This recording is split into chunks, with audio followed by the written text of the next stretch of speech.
Ambisi yang Mematikan, karya Randiani Alita. Walaupun warna dasar laut sudah tidak sebiru dulu lagi, laut tetaplah menjadi tempat ternyaman dan teraman bagi setiap warganya. Pagi itu, semua terasa indah. Semua warga merasa sangat bahagia. Tapi tidak begitu di kediaman keluarga aligator Aga. Pada pagi itu, Chandrakanta yang merupakan anak sematawayang dari Bapak Aga dan Ibu Elok memutuskan untuk menemui kedua orang tuanya dan berbicara bahwa keputusannya untuk pergi dan pindah tempat tinggal sudah bulat. Dia berencana akan pindah dari laut tempat ia tinggal sekarang, Laut Diraya, menuju Laut Diandra yang terkenal dengan isi lautannya yang sangat melimpah. Laut Diraya secara sekilas memang terlihat biasa-biasa saja dibandingkan dengan Laut Diandra.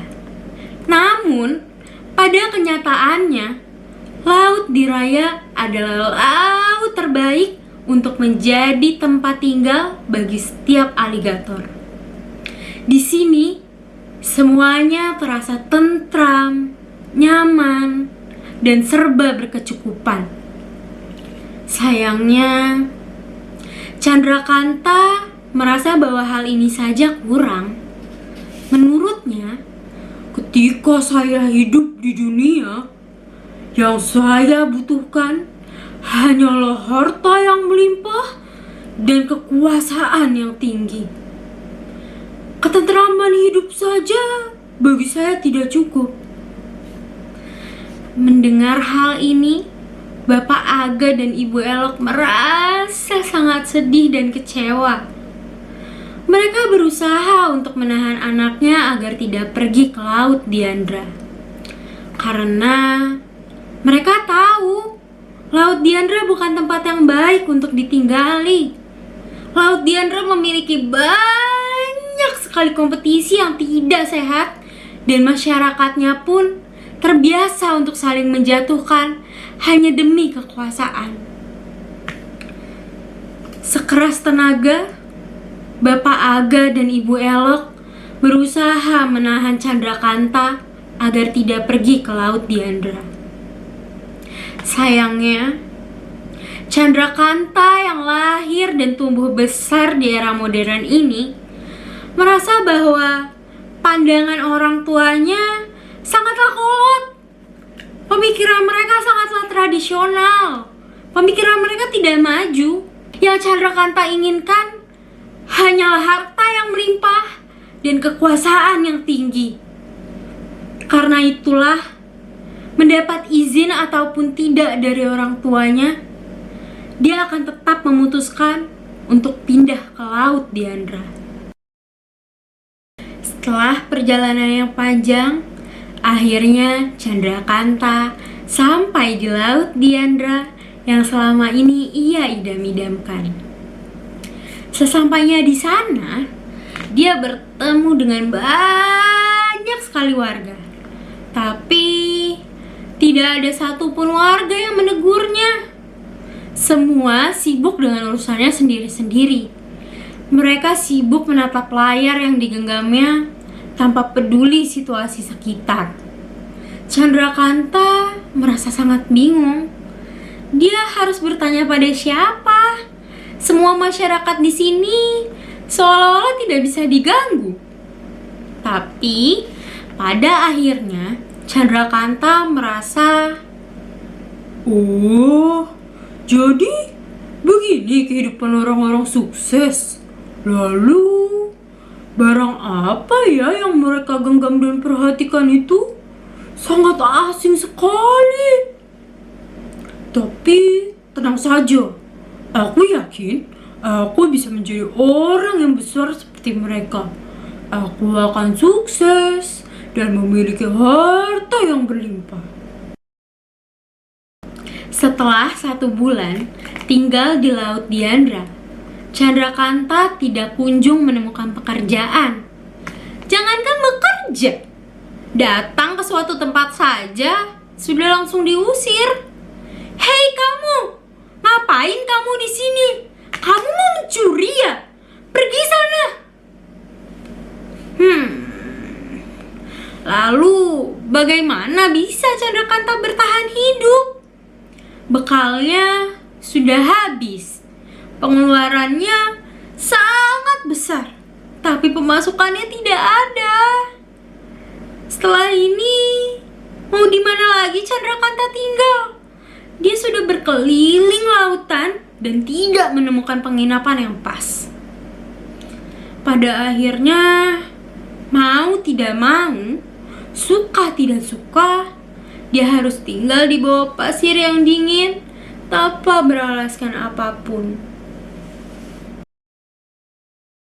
3, 4, 5 bulan selanjutnya, hidup Chandrakanta bukannya semakin membaik. Dia sekarang menjadi pengemis yang luntang-lantung keliling lautan. Jangankan layar genggam, tempat tinggal yang layak pun dia tidak punya.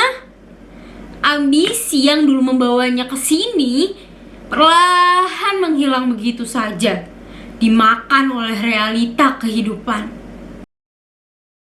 Setiap malam, dia selalu merenung dan berpikir, apa aku pulang saja ya ke lebih raya? Tapi apa kata bapak ibu kalau anak semata wayangnya ini tidak berhasil? Sudah, kita coba saja lagi besok. Siapa tahu ada keajaiban dan aku bisa menjadi salah satu orang terkaya di lautan ini. Setelah tepat 1 tahun Chandrakanta pindah ke Laut Diandra, secara tiba-tiba saja seluruh isi Laut Diandra terkena racun yang sangat mematikan. Dan secara tiba-tiba pula semua warga diwajibkan untuk tetap berada di rumah dan tidak meninggalkan rumahnya. Semua yang terpaksa keluar harus menggunakan alat pelindung diri. Lalu, bagaimana dengan Chandrakanta? Nasibnya tetap sama. Dia menjadi sebatang kara yang hidup miskin di lautan. Jangankan beli alat pelindung, tempat tinggal layak pun dia tidak punya. Dia merasa mungkin racun ini adalah salah satu jalannya untuk pergi meninggalkan dunia tanpa menyakiti dirinya sendiri. Jujur saja, Chandrakanta sudah lelah dengan semua usahanya. Dia merasa dunia ini tidak adil. Tuhan tidak sayang padanya. Untuk apa dia hidup hanya untuk menanggung malu? Lebih baik dia mati, terkena racun tanpa harus memberitahu orang tuanya bahwa anak semata wayang mereka telah gagal. Dan betul saja, seperti bom waktu, cepat atau lambat, semua terjadi. Karena nasib buruk yang menimpanya, akhirnya Chandrakanta meninggal karena dampak racun yang mematikan itu. Lalu, bagaimana dengan orang tua Chandrakanta? Mereka tidak pernah tahu bahwa anaknya sudah meninggal sampai pada akhir hayat mereka. Selama ini, mereka hanya berusaha untuk terus berdoa demi kesuksesan anaknya dan agar hati anaknya dilunakkan, agar anaknya mau kembali ke laut di raya dan berkumpul lagi bersama mereka. Sayangnya, hal ini sudah menjadi hal yang mustahil.